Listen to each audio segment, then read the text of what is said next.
Àwọn olùṣọ́àgùn ilé ìfowópamọ́ ìsọ̀ ìkan wà àwa tí a jẹ́ adarí nínú church ilé ìsọ̀. Ministers and pastors of God, this one concerns you. Ẹnikẹ́ni tó bá ti lo owó Ọlọ́run fún nǹkan ara ẹ̀. Whosoever uses the money of God for their own personal thing, A ní nínú o. you are a thief.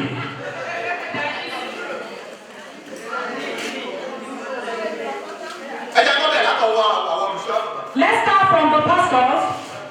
Owó Ọlọ́run ni wọ́n pè é. They call it God's money. Kì í ṣe owó ẹ̀. It is not yours.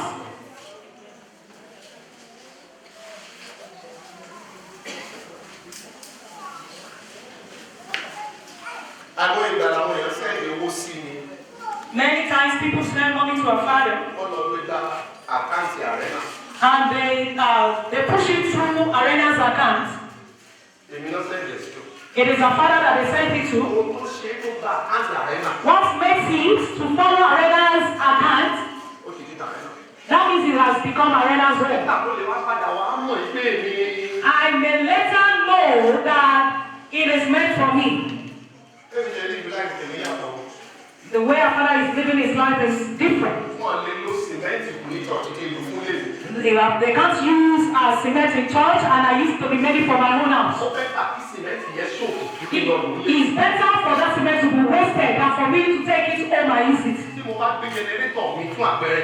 Like example, like maybe I bring my generator to church. Tí wọ́n bá yà lò fún àpẹẹrẹ. If they can borrow it for use, for example, Tí wọ́n bá ra epo ṣọ́ọ̀ṣì sínú ẹ̀. if they even use the church money to buy fuel in it, Àti bí ṣọ́ọ̀ṣì jo epo ẹ̀. I will ask the church to make sure they take even the last drop of their fuel. Torí owó ṣọ́ọ̀ṣì náà ti ṣe pé. Because it was the church money they use to buy it. Ẹni fáànù wọ̀nyí. You see this fan? Fáànù tó wà ní ṣọ́ọ̀ṣì tẹ́lẹ̀.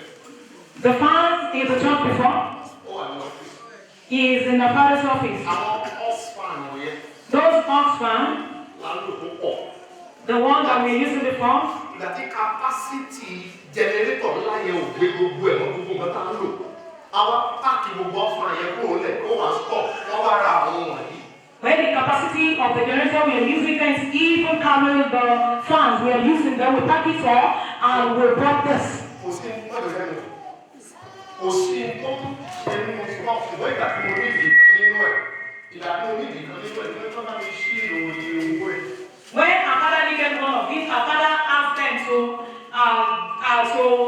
compare the price of it. Màá sẹ́ǹdì ẹ̀ sáfà ti church kí n tó gbé fáwọn. That he's going to send it to the church account before Ní he ojú can tí take it. èmi fi ń wò ó tí mo bá gbé.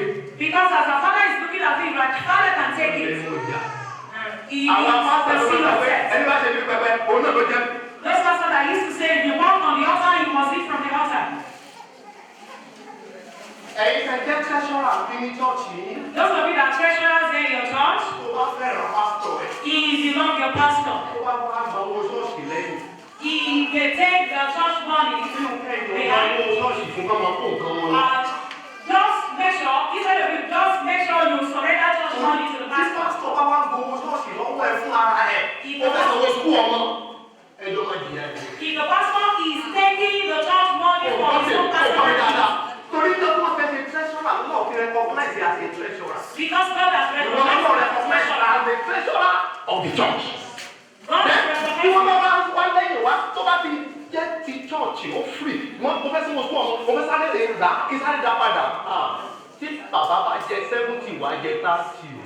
If the pastor can come to take that church money behind and you give it to that pastor, that means if the pastor will receive 70% punishment, you will get 30 of it.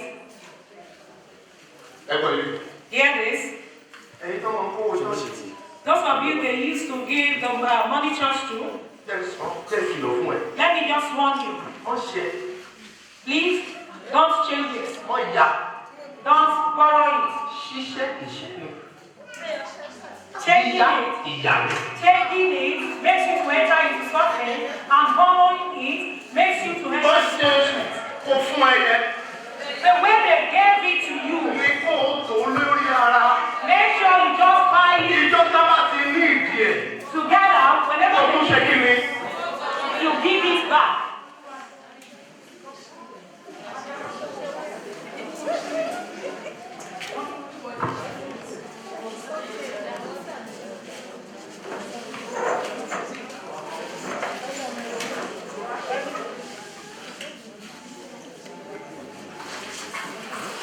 Ìgbàlọ́ ṣe ká ìsìlẹ̀ mi.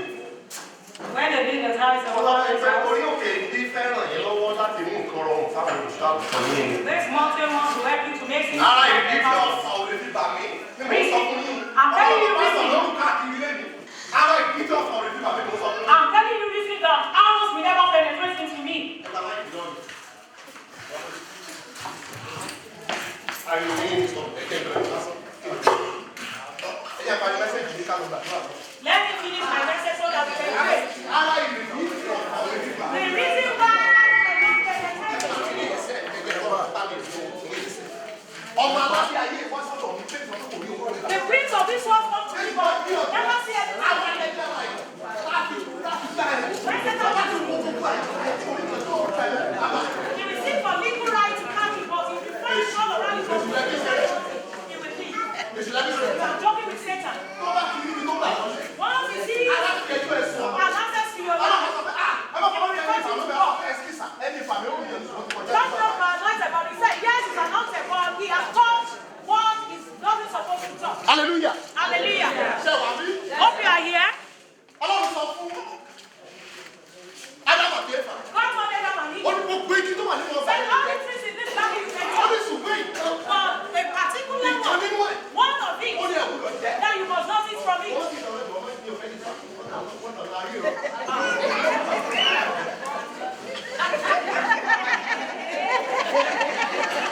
Ṣé wàá bí? Gbogbo igi nínú ọgbà. Say all the trees in the garden, Gbogbo ẹ̀ lè jẹ́. that every one of it you Wọ́n can ní eat, ṣùgbọ́n ìkan. but one particular one of it, Olójú kòkòrò làwa yìí. that means humans are covetous in Ó nature. lóun lè jẹ́ gbogbo igi. How you can live Ó wá ní ìkan. but one. Ó ní náà òkúrọ̀ fọwọ́ kan. Ó ní ìjọ tó bá ti jẹ́. Ó ní kíkúrì wá kú. You are going to die.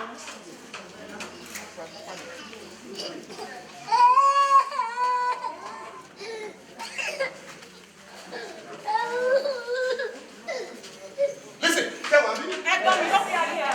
Tó bá wà bí? If you are here, Tí o ti lọ sọ́ọ̀tì kan rí. you went to a church Tí before, wọ́n fọwọ́ pamọ́ sí iná. and they kept money with you, Tó o dá padà tó fi kúrò sọ́ọ̀tì yẹn. and you did not take it back or give the church back before you leave the church. O ti gbọ́ gbà. That means,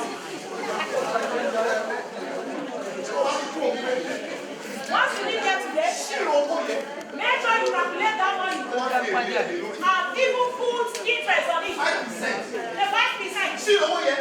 Make sure you Tó bá calculate jẹ́ that money. 20,000 ní. If it is 20,000, 5% the 20,000. 5% of Òun ni 20,000 kí ni?